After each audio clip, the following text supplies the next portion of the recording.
फलक से रहमतों का एक समंदर भेज देता है। ये SIR फॉर्म उन लोगों के लिए जो शादीशुदा नहीं है, तो वो इस फॉर्म को कैसे फिल करेंगे।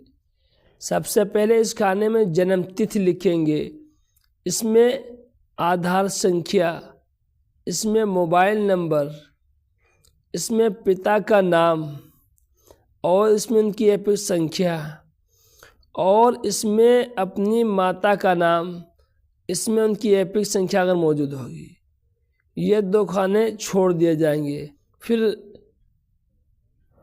आपका नाम अगर 2003 की लिस्ट में नहीं है तो इस खाने को भरेंगे।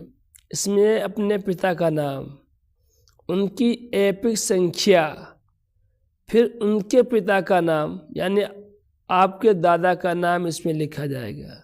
संबंध पिता, जिला का नाम जिस जिले में रहते हैं, राज्य का नाम, विधानसभा निर्वाचन क्षेत्र का नाम उस वक्त जो रहा होगा, विधानसभा की संख्या, भाग संख्या, क्रम संख्या लिखेंगे और यहाँ पर पासपोर्ट साइज फ़ोटो लगाया जाएगा और यहाँ साइन की जाएगी।